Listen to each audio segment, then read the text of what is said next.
morning, and welcome to the latest Ostendio webinar. This is a monthly webinar series dedicated to topics that matter to serious security professionals. Each episode includes expert guest speakers from the world of security, compliance, cybersecurity, and related fields. They offer you real-world advice from their personal experiences. Hosted by Ostendio, we cover the challenges faced by companies in different industries, from established enterprises to startups. The one thing they all have in common is a desire to build a security program that puts people first. Today, we are offering free for all attendees our InfoSec playbook for serious security professionals. This book provides a simple breakdown of recurring tasks to help you mitigate risk and keep everyone secure. It's a useful guide to use as we plan for 2024. I am a member of the marketing team at Ostendio, and therefore I cannot miss the opportunity to remind everyone to follow us on LinkedIn for the latest cybersecurity news and also for the latest news about happenings at Ostendio. So let's get started. Welcome to today's webinar, Can an MSP Manage My Security Compliance? Just a few housekeeping reminders. This session is being recorded. All attendees are currently on mute, and you can use the Q&A feature on Zoom chat or on the LinkedIn Live feature to ask your questions. I'd like to welcome today's speakers. Today we have Ken Varrone, who is an MSP Channel Evangelist. Ken joined in his most recent position. He joined SourcePass following their acquisition of NST, a 155-person solutions provider, where he served as both partner and chief technology officer. His most recent role at SourcePass was as the chief product officer, and we will hear more about Ken's background at the beginning of today's webinar. Our host today is Grant Elliott. He's the CEO and co-founder of Ostendio. The Ostendio platform is an industry-leading collaborative integrated risk management SaaS platform. Ostendio works with hundreds of companies and thousands of users to build security programs that are audit ready for complex audits such as SOC 2, HITRUST, FedRAMP, and HIPAA. Grant is a thought leader in enterprise security and speaks regularly about how organizations can implement effective cybersecurity and risk management programs. So it's time to get started. Let me hand over to Grant this morning. Good morning, Grant. Good morning. Thank you for the introduction. And again, welcome, Ken. It's good to see you again and have the opportunity to chat. Let me kind of start off by just, introducing you to, I guess, those that are listening and give you the opportunity to explain a little bit about who you are. I'm always curious to understand why or how people get into the kind of mode that they're in. So, MSPs, technology, kind of what got you started down this route? What got me started down the route of, we'll call it IT or technology, was I was always wanted to tinker when I was younger. I was the kid that had every Connect set and Lego set, and it was about the engineering and putting stuff together there. And then that kind of put me through the ringer of, hey, let's start to play with computers. And my dad was a general manager for a company that put together printed circuit boards, PC designs, that type of work. And that really got me attracted to technology in general. So that was kind of my intro there. Now, you're also quite the car enthusiast. So tell us a little bit about your collection of cars. Sure. So my alter ego on the internet is Porsche Kens. I'm a big Porsche guy. I don't always say Porsche correctly, so I do get a little bit of slack from folks. But I do like to do road racing, autocross, big F1 fan. Anything that goes fast, I'm all for. We'll say that. Sounds good. Well, it's good to have you on board here. I know we've worked together for a couple of years now, and it's been great to kind of learn from you and partner with you over that time. But for those out there listening for the first time, we're using the term MSP, and I think MSP means different things to different people. So for those kind of just learning this terminology, what is an MSP? MSPs are called a lot of things. They're called TSPs, technology service providers, managed services providers, IT services providers. I'm sure there's some bad terms for them, but those are the typical good terms. Really what a managed services provider is a third-party company. Outsource is kind of a dirty word, so I don't like to use it. It's really an extension of a company's IT infrastructure. So it's going to be a company that provides consulting for projects, managed services where they're handling typical IT help desk, maybe infrastructure or cloud management. And a lot of MSPs do have a cybersecurity arm, which is kind of that next evolution of what an MSP is or will become. So is that what we'd maybe call an MSSP? Yeah, MSP and MSSP are getting used pretty interchangeably now, but that is the evolution, yes. Now, MSPs, I think, historically have had a bit of a bad rap because, it doesn't necessarily take a lot to become an MSP per se, right? As you mentioned, a lot of people can, come out of school, tinker a lot, start helping their friends fix their PCs, and then suddenly realize that they're good at fixing PCs, so they start setting a business. So I think I read a stat somewhere, I'm not going to get it exactly right, but something like 95% of MSPs generate less than 3 million in revenue. So how do you differentiate between, clearly SourcePass is not your brother's MSP. What's the kind of makeup in terms of this between, I guess, two guys fixing a bunch of computers all the way through to large conglomerates who are kind of providing, support for the likes of the IBMs of this world? Yeah, a lot of the MSPs will say are on the smaller side, but size is relative. If you think about most of the companies in the US, they are the S and SMB, the small businesses. And a lot of small businesses are 3 people, sole proprietors, 10, 15, 20 people. And because there's such a wide variety of those businesses, the typical MSP is serving those companies. I would say most companies are around that 3 million or just sub 3 million in range. And then you get the larger companies that are 5, 10, 15 million. And then you get the big boys like the SourcePasses, the Presidios, the Accusures. And those companies are really focused on, some of them are SMB, some are mid-market, upper mid-market, and enterprise. So there's really an MSP for every type of business out there, or MSSP for every type of business.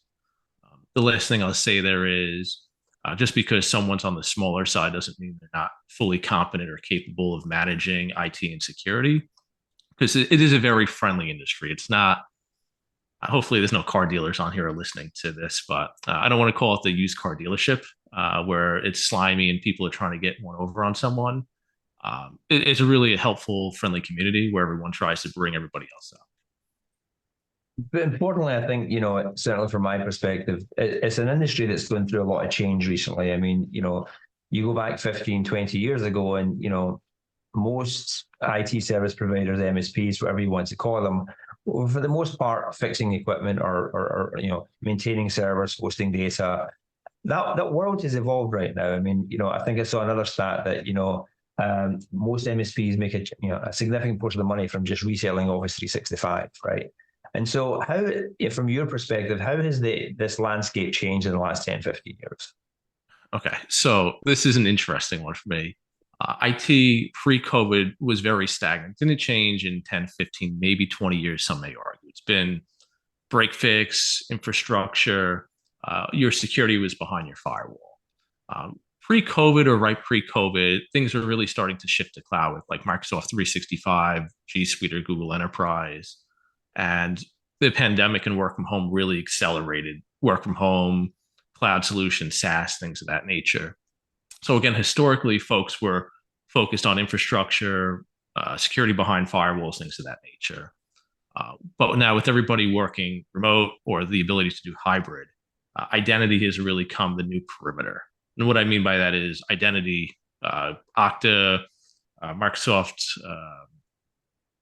I'm going to get this name wrong, but it was Azure AD, Entra, there we go. That has really been where security has been focused on. And because you have all these SaaS apps and they're all interconnected and they're all available over internet, The MSP has had to shift to accommodate for cloud services, and cybersecurity has gotten more complex because of it. So the evolution is, we'll call it mandatory to change how businesses operate today, but it also introduces a lot of complexity, a lot of risk. And I think the other aspect that we're seeing is, we mentioned about the kind of demographic makeup, right? But with that sophistication comes a degree of complication, which may or may not be attainable or achievable by every MSP. But it strikes me that because anyone can get into this business, there's a price competitiveness that kind of drives a certain behavior within a lot of MSPs. Can you expand on that a little bit? Again, I think price and size are relative. Cybersecurity is always a journey. So I'll stick on cyber here for a moment. Cybersecurity is always going to be a journey. There's entry-level cybersecurity, there's more advanced and complex cybersecurity, and there's never perfect cybersecurity. But the idea is to always strive to be the best that you can be within the budget or the fiscal ability that you have. What really drives, I would say, competitiveness is selling on value and selling on how you deliver things. We'll call it on a silver platter. A lot of folks that are business operators, business owners, or even some in-house IT security or managed services teams or IT security teams, they don't want to have all that responsibility on themselves. So they look to complement or outsource some of that workload to someone who's got a broader experience, or we'll call it collective knowledge on how to do this type of stuff. So I think you're kind of leaning into now a little bit as to how you can how you combat that kind of price competitiveness. But there's what, I think 40,000 MSPs in the US, right? I mean, that's a lot. That's a lot of competition theoretically, right? So, and you've kind of picked up one way to try and address that. But we're also seeing, and you've just come out of this with SourcePass, a huge amount of industry consolidation taking place, right? In terms of is that because, the larger you are, the more competitive you can be? Is that about trying to build economies of scale in order to be able to compete more effectively? Yeah, there's definitely economies of scale that do happen when you get into a sizable position. A lot of the smaller companies that are out there, they're starting to see the risk factor that's out there, and they know they need to offer specific cybersecurity services and there are certain IT services that they're just not in a financial position to handle.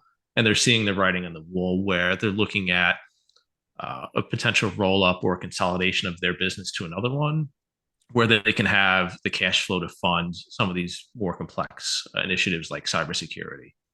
That's one of the heavy drivers of the consolidation in the space, is just the level of complexity and the level of risk that business owners aren't as comfortable taking today as they were 5 or 10 years ago. So we're seeing this kind of evolution, right? Not on the scale. So, I mean, the way I look at it certainly is, we've historically had the single pillar of IT. And then, the smart ones, especially we move to the cloud, have moved to this kind of two-pillar environment, which is IT and security or cybersecurity, right? But there's another evolution taking place as well, isn't there, right? As more and more organizations today now have their MSP managing their cloud, they're basically managing their data as well, and they're looking to be more than just secure. They're now looking for help with their compliance. So now we have this third pillar of compliance. You get IT, security, and compliance. I'm personally, as I mentioned to you before, trying to push this MSCP terminology, right, for managed security. We'll make it stick. Right. We're going to try and push this and see if we'll make it. But this is an evolution that you've been, central to with SourcePass. Expand a little bit. Why did you decide that compliance was going to become an essential part of kind of SourcePass's offering set, and then how did you go about trying to address that? Yeah, I think it needed to be essential because, again, the evolution of IT services providers. Like, we look 5-10 years ago. An IT services provider would go and say, hey, do you have some regulatory compliance? It can be HIPAA, is it a publicly traded company, you're dealing with SEC? All that stuff was a pretty simple question. Do you need to have a cybersecurity program or compliance? But that has expanded tremendously. Now, if you look at cybersecurity insurance, there's very, very specific questions around cybersecurity, MFA, things about cybersecurity programs and maturation. So that's one. And then you start to look at contracts that companies are signing with their customers or their partners or their suppliers, and they're requiring a cybersecurity program and some level of compliance on top of regulatory, on top of all this other stuff. And then you look at recent events like the MGM hack, and then the other one that happened in Vegas. And that just starts to bring more awareness into how critical cyber is and how it can really take down a business for a period of time. So now companies are concerned about their IP. And then you have privacy laws that are California CCPA, and hopefully one that is more nationwide. So you have 50 different states having 50 different privacy programs. So basically the sum of that is every company needs to have some level of cybersecurity compliance. And that's driving a lot of what we're seeing in the space. Now, I'd imagine you're feeling some of that on your end with customers and prospects that you're speaking with. Yeah, I mean, I think from our perspective, what we see or what we have seen is that, organizations historically have seen these two things separately. They've maybe had a compliance objective and a security objective, and they've never really kind of been put them together. What's been really interesting for us is as this world becomes more complicated, it's very difficult for organizations to keep these things separate, right? And so you're trying to build a compliance program, but you realize most of the drivers and levers for doing that are basically your IT organization. A thing that we've kind of noticed, which is I'm going to kind of push you on this a little bit as well, is there's a mindset difference we see between what we can see a traditional MSP IT mindset and a compliance mindset. I talk a lot about the difference between, you can automate security, but it's very difficult to automate compliance because it's about verification and validation. There's a kind of check or cross-check component to that's occurring. But what we're seeing is clients increasingly are looking for someone to do both rather than just to do one. So when you were at SourcePass, how did you determine, right, taking that skill set, that kind of automated, kind of economically focused, low touch, approach that MSPs have traditionally taken, and then trying to then shift to this kind of more left brain perspective of verification and validation? How did you go about making that adjustment or making that shift?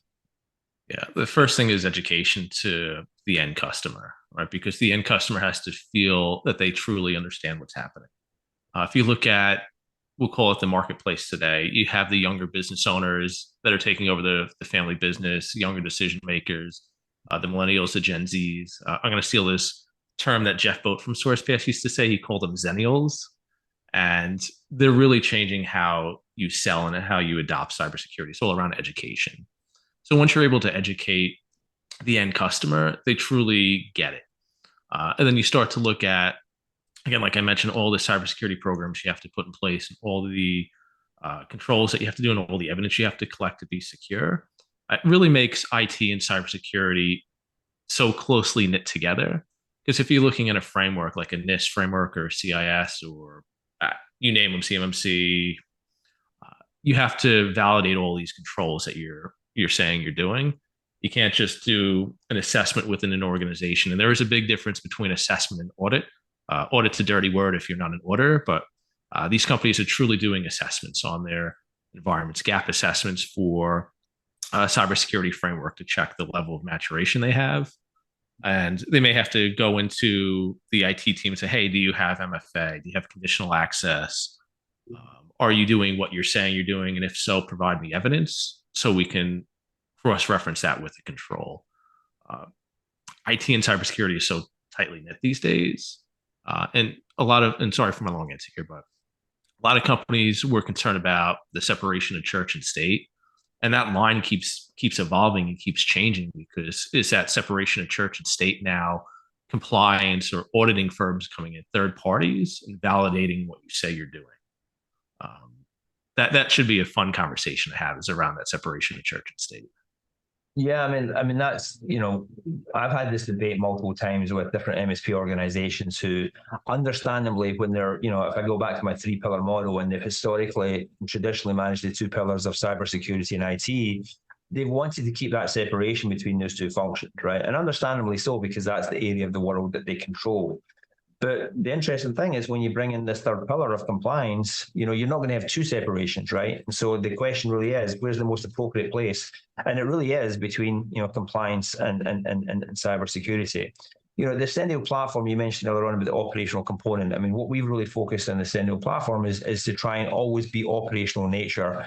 We've really always talked about ourselves as not being a compliance platform, but actually being a security platform that allows you to enforce or manage your compliance program. So it's, a security program that has this great byproduct of compliance as a secondary thought here, which really kind of ties in. So to that end, and you mentioned this about the level of effort, the level of work, the level of tracking that has to occur. When you were at SourcePass to find a way for SourcePass to do this, I'm sure you looked at different platforms, different tools. Why did you settle on Ostendio as the platform for SourcePass? Yeah. Well, first thing is, I think every company needs a GRC, but not all GRCs are really equal. Within Ostendio, what I liked about it was really focus on the end customer experience. And it also translated into MSP operational efficiencies. I always tell people, if you want to have a good cybersecurity program, you cannot manage it without a GRC. It's really the center of the universe. You're doing looking at your frameworks in there, doing your gap analysis, and then tying, we'll call it, all your controls, your MFAs, conditional access, your policies, procedures. That all has to be tied back somewhere. That has to be tied into the GRC. And when you then present that information back, you want to be able to find those gaps very easily. And looking at evidence takes a long time to collect. And one thing that I liked about Ostendio was what they were doing, or what you guys are doing with integrations like the Azure AD or Amazon or whatever other integrations you guys have in your marketplace today that help automate a lot of the compliance and a lot of the cybersecurity functions. So we've had this debate for a long time about this whole automation and integration part right around, because one of the interesting things, and this is, when I look at what, one of the challenges that we've had in this whole space is, and, when we have the conversation sometimes with some MSP partners, is related to scope, right? And so what you tend to find is that the MSP tends to have a focus of scope around the IT that they support. Yeah, actually, when you think about the way an organization operates, there's data well outside of that, right? And so maybe you've got an MSP that's managing your single sign-on through Okta, maybe managing your Office 365, managing your AWS environment, right? But they're not necessarily managing your productivity apps. They're not necessarily managing your CRM. They're not necessarily managing all these other cloud solutions that you're using as an organization, because they're easy enough for an organization. Once it's plugged into Okta, I can manage the configuration of that myself. And so it's been a really interesting, some of the debates we've been having is how do you basically get those in scope? Because from a compliance perspective, they might not be the areas of the most security vulnerability or the greatest risk. There still are areas where data can be copied, data can be accessed, they can be the mechanism for access to the organization. So how do when you're thinking about compliance for an MSP, how do you get an MSP to start thinking broader than the specific applications or security services managing to this wider compliance universe that they have to take into account? Yeah, I think that comes down to vendor management. One of my pet peeves is folks saying, either MSPs or other businesses saying, we don't have to worry about that. It's hosted with, Salesforce or HubSpot or some other third party. But it is your data at the end of the day living in their environment. You have to do your vendor management. You have to weigh the risks of these. Do you have the enterprise license available so you can do single sign-on? So you can lock down, we'll call it HubSpot with conditional access. So only corporate issue devices can access that data. So just because it's living in HubSpot doesn't mean it's secure, because you can have no MFA enabled. You can have someone get compromised. You can have MFA bombing. There's a lot of ways around accessing these systems. And if you don't know where your data lies, you can put together data processing agreements, all your cybersecurity programs. You have to do vendor management. You're not doing vendor management, you're not managing your risks properly. So if you're a mid-size organization today, and you're thinking about how do I manage my IT, how do I manage my security, how do I manage my compliance? What is the sales pitch for an MSP to say to them, look, don't just use, the IT service provider to manage your basic IT and have your own internal compliance team. Let us manage it all for you. What's the sales pitch for doing that? Okay, my sales pitch is an interesting one, maybe. The way I try to articulate this is IT is really a pyramid. That bottom layer, that foundation of the pyramid, is managed services or IT security or IT services. And within that bottom pillar, most folks do that or provide that service, and most folks do that really well. That next layer up is going to be, we'll call it advanced security. That's going to be like EDR, MDR, SIM, identity management, things of that nature. A lot of folks are trying to do that, but they're not all doing it super well because it's new and they're still learning. And the space is evolving super quickly. That next layer up, almost the top of the pyramid, is going to be around consulting services or compliance services. Hey, we have our foundation, we have our tools for cybersecurity, then we have that top layer or the second to top layer, which is going to be, hey, we need to do compliance, some attestation for SOC 2, and that's where it gets more complex. So let me spin it around a bit then. Yeah. Flip the argument the other way around from an MSP perspective, because obviously, a big focus, of Ostendio, we built our platform originally with a client-centric perspective. So the idea was a client actually will buy the platform himself and manage it himself. And then over the last couple of years, as we've worked closer with more and more MSPs, we've built out the capability to support the MSP, make the MSP more efficient, to allow the MSP to create clients, to manage clients, to see data across multiple clients, etc. Right? I guess the question for an MSP is why move into the compliance area? I think we've touched base on some of this, but then when you're looking at those different types of GRC type platforms, right? How do you ensure you find a platform that's going to not just make the client more efficient, but make the MSP more efficient, and both? Versus, I hear a lot of stories from MSPs that they're using different GRC platforms by default because the client brought them to them, but they're basically having to work around them, right? Rather than actually have that MSP work for them. Yeah, GRC is almost a GRC, but like every platform, there are uniquenesses to them. The more you can consolidate or condense down to one platform, obviously, the better you're going to be. But things that I consider table stakes aren't table stakes for everybody. Having a multi-tenancy platform where you're able to log in as an MSP or an MSSP and see all the customers, manage risk more broadly across all of them, that's table stakes in my opinion. But a lot of folks don't seem to have a multi-tenant platform. Ostendio does. If I look at, we'll call it the single sign-on tax, a lot of companies do charge extra for single sign-on. And I do see that quite frequently across various enterprise companies. Another nice thing that I like about Ostendio is they're including SSO within that multi-tenant platform for the customer and for the MSP. Those are really what I consider table stakes for any SaaS company. You guys have that, but not everybody does. So that's one leg up. And then the ability to do all this automation within Ostendio, where you tie in a control, you tie in an integration, and something falls out of spec. It raises an alert really well, and you can see the maturity if things fall out of spec or scope, and you can address them really quickly. What I don't like in cybersecurity is a lot of folks say, hey, we're going to do an annual risk assessment or a gap analysis, and we're not going to revisit this until next year. And that's typically accepted in the space. It's better than not doing anything. What I don't like about it is it leaves a whole year open for something else to happen. And if you're managing cybersecurity, if something happens 30 days down the line, 15 days down the line, and something falls out of spec and MFA is not enabled for all users, for example, we should know about it. And I think managing a cybersecurity program effectively, that's a requirement in my eyes. That's table stakes as well. And I haven't found any other companies that do it as well as Ostendio's done that.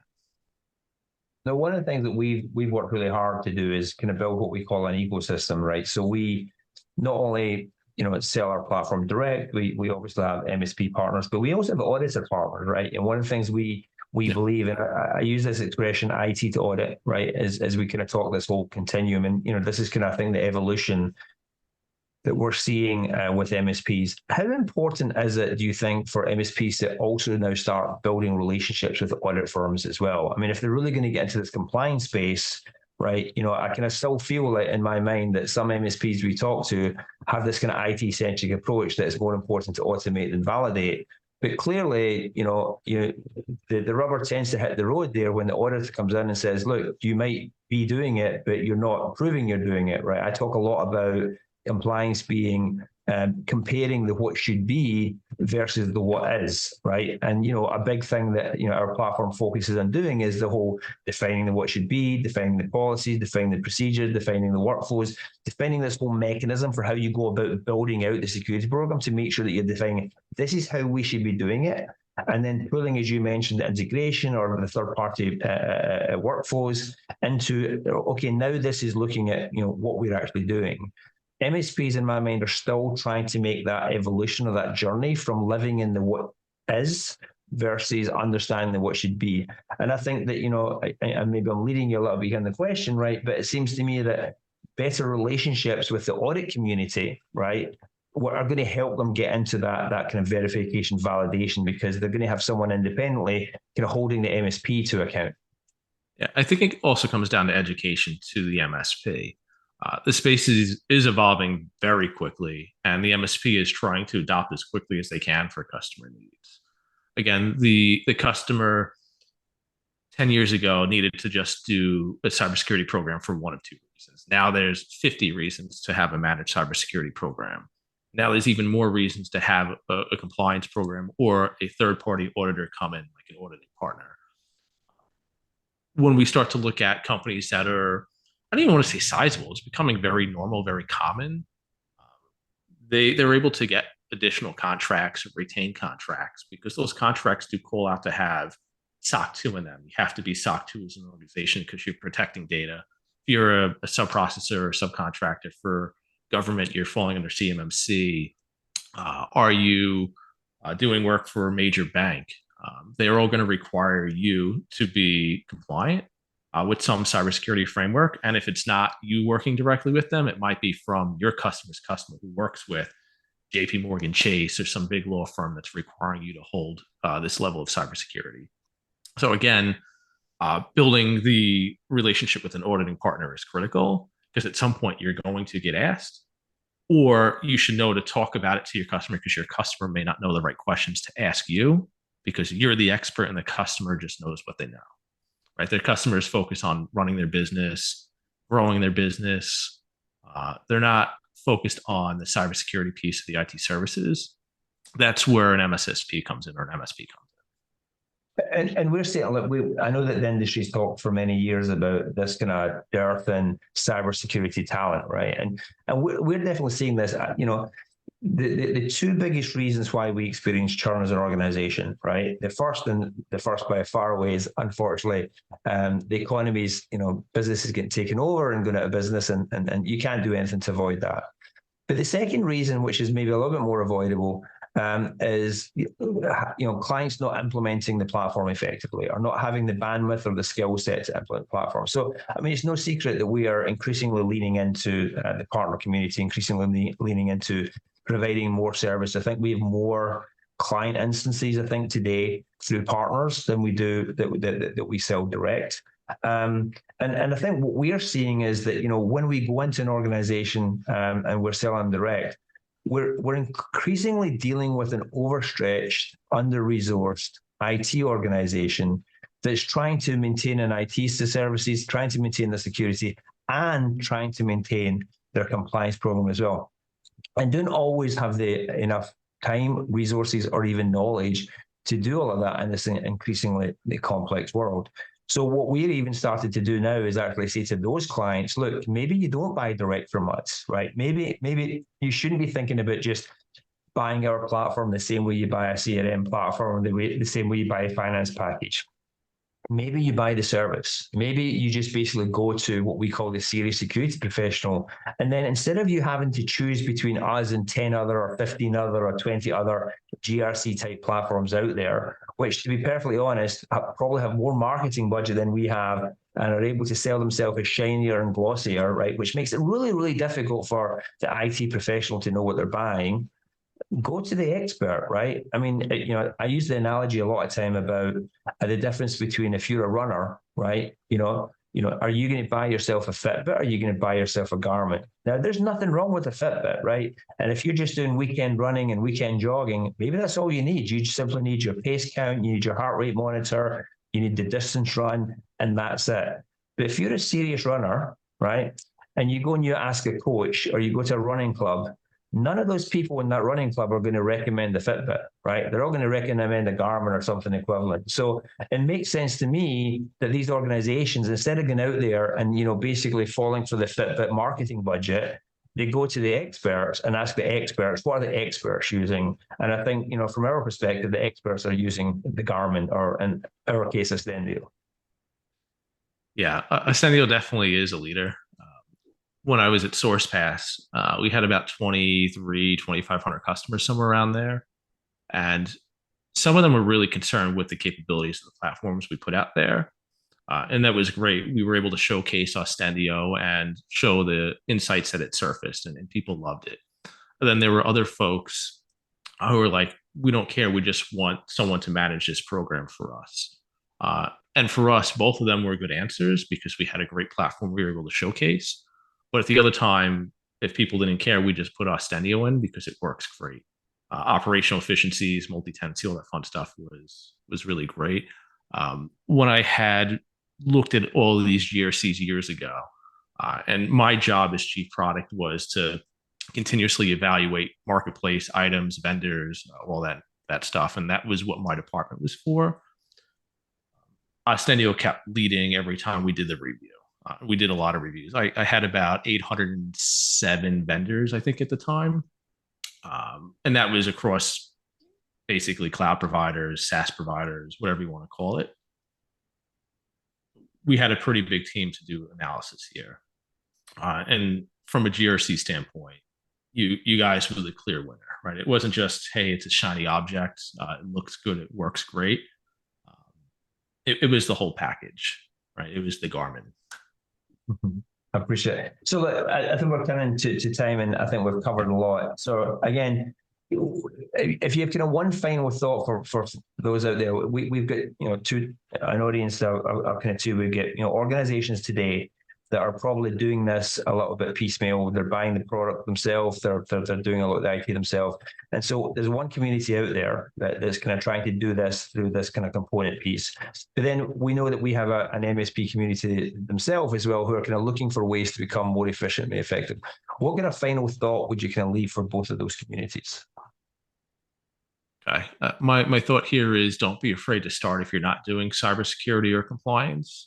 I've watched plenty of Instagram or TikTok videos, and everyone's afraid to start something new because they're afraid of being a fool and not doing a great job at it. But you have to start somewhere.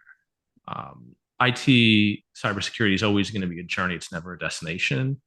Doing some level of cybersecurity is better than doing none.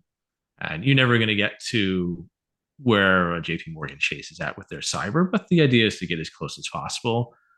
Jump in, learn, help the community, and don't be afraid to ask questions. It's an evolving space, and this is where people are going to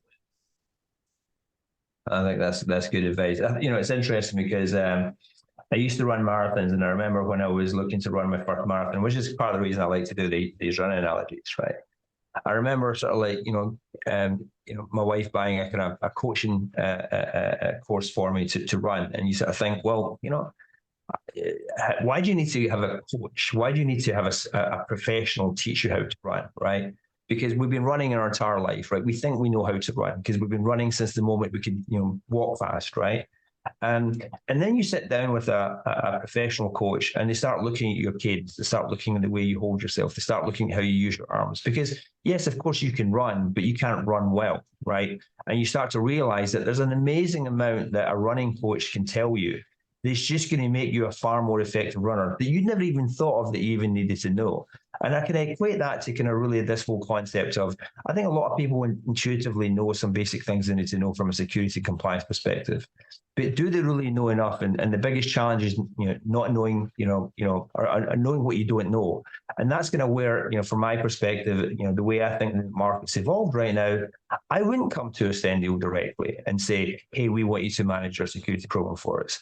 I would go to a partner like a SourcePass or one of our other MSP partners and say to them, look, I have this broader problem. I have this broader challenge. I have this disparate infrastructure. I have all these different services. I have my data in all these different places. I have employees scattered around all over the place, right?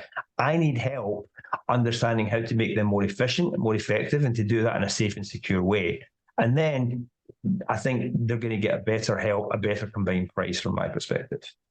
Yeah, you do get economies of scale, and you do get, like I said, collective expertise and perspective of having worked with hundreds of other customers from an MSP or MSSP.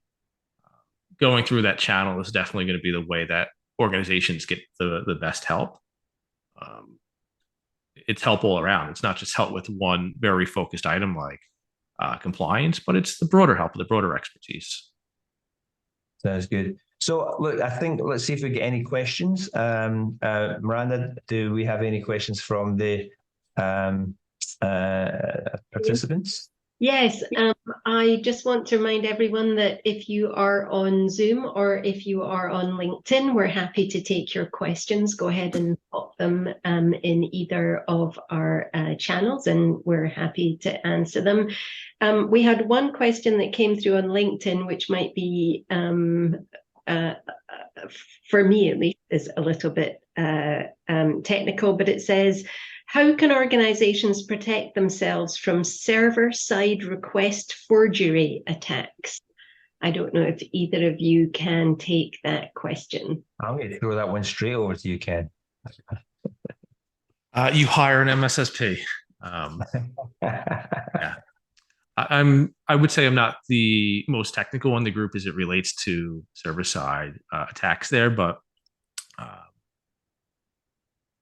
I won't answer that one because I don't have the qualifications to. We'll call it that. No, that's fine. And I think we can always get back to the person that asked it with a little bit more detail as a follow-up. So I know that you were both talking about MSPs and using an MSP. We've had different questions, and some of them have been around the fact that MSPs will be have access to your data, and how can our participants trust an MSP to protect their data? Should they be requiring that the MSP have a SOC 2 or some kind of other security certification as a starting point? Is there any recommendations that you would give, Ken, to someone who's looking to select an MSP? Yeah, ideally, I would have an organization ask for a SOC 2, an ISO, some third-party audited framework.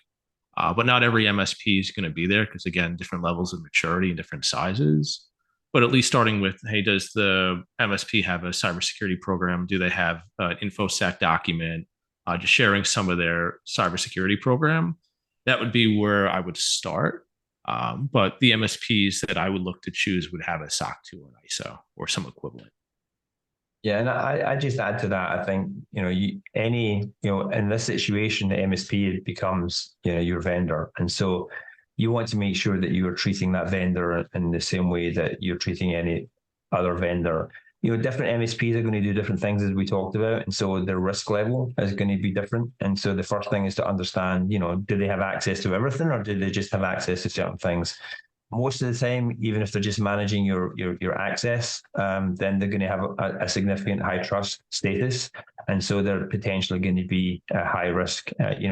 We forget that, cybersecurity breaches are not just about whether data is breached, it's about, access and availability. And so, if someone could go in that works for an MSP and suddenly just remove access to the organization, or disable your DNS or something like that, then that can be a pretty significant impact to your business as well. So MSPs are going to be a trusted partner, and I think that you have to treat them as such. The second thing I just say to this is, and it's no disrespect to AICPA, but I don't know that today that I would ever simply accept someone's SOC 2. I think I think increasingly when you start looking at whether people are giving you independent audit data, you kind of have to look at the letterhead of where that's coming from as well. It's really not difficult today to get a SOC 2 attestation.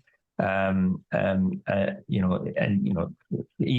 a type 2, right, is reasonably straightforward to get from certain organizations. So you want to make sure that, again, the scope of control in any audit or third-party audit that's been done is broad enough. You want to make sure that the letterhead that it's coming from is a reputable audit firm, and not something you've not heard before.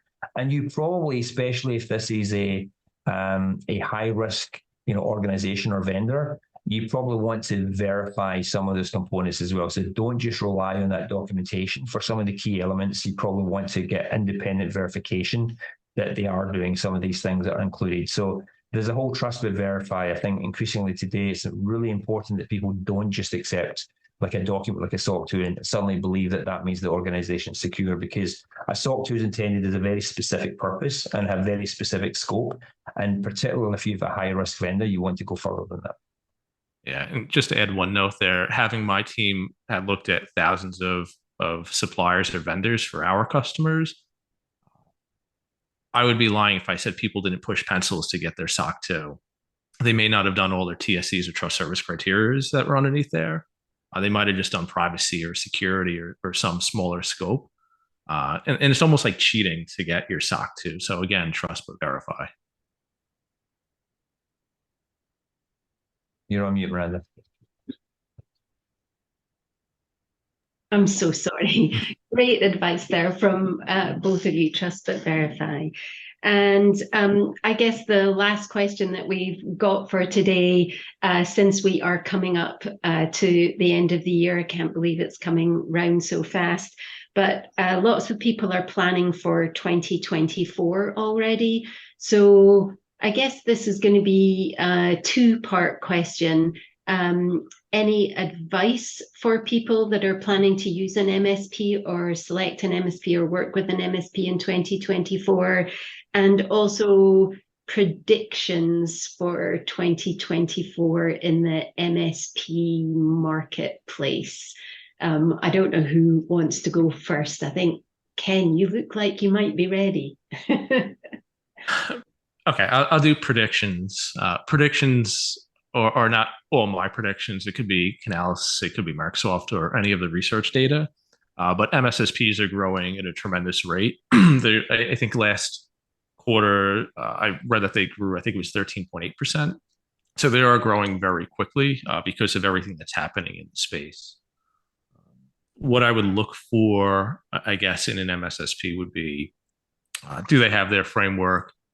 How to really vet them out, build a relationship, see about trust.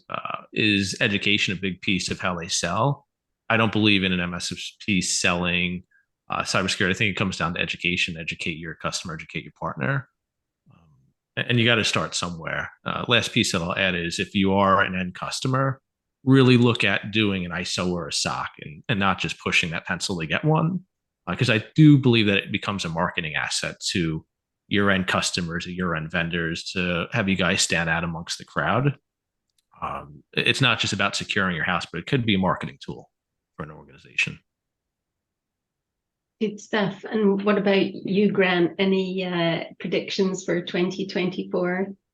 Well, let me start off first by, I think if you're looking for an MSP, I'll lean on, Ken's point about education. I think it's important to make sure that the organization is, certified, right? That they have the appropriate qualifications. I think one of the challenges today, especially with some of the smaller organizations, there are some super smart people out there. But if you're trying to differentiate between one organization and another, good organizations train their people, good organizations certify their people. You can see whether, the people that are being assigned to you have got the appropriate qualifications to work on the areas that you want them to do. In terms of predictions, I'm going to kind of lean, again, double down on what I said earlier on. I think this trend is going to continue. I think we're going to see continued consolidation, right, of the MSP community. Because I think that, what we talked about earlier on is, economies of scale are really, really important, right? It still is, especially as our current economy is kind of, in a kind of difficult stage right now. people are looking for more and more ways to save money, and so they don't have necessarily a huge amount of money to spend. So Ken will talk about providing value, and if you can provide that, you're going to be able to free up budget. But there's still going to be competitive pressure, and sometimes it's not easy for organizations to be able to differentiate between one organization and another. And I'd probably see too often they go by price, which I understand, but it's not always the best decision maker. I think the other thing we're going to see, and this is kind of a thing we're an organization leaning into, is you're going to start seeing that because of the complication of this environment, more and more people looking for service providers rather than platform providers. We're already seeing that, right? When we talk to our clients, they want help, right? In the last couple of years, we've tried to serve that need by having a professional services organization, by providing our own services to help configure and manage our platform.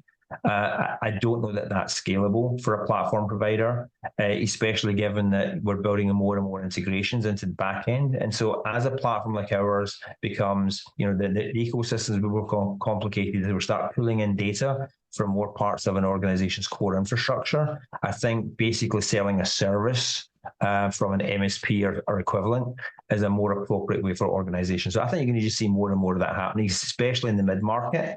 Where right now in the mid-market, they're kind of hiring people themselves and trying to do it themselves. We're going to see this trend continue to more and more people outsourcing, I think, more of that to service providers. Ditto. What he said, right? Well, I'm afraid we are going to have to start wrapping up the webinar now. Thank you both so much for joining. Thanks to Ken Varrone for being our guest today. Thanks to Grant for running and hosting our webinar. I just want to remind everyone that there is a checklist available, and we are happy to share that with everyone who participated today. My last final plug to follow Ostendio on LinkedIn. And I just wanted to thank everybody for joining and to wish you all a great day. Thanks again.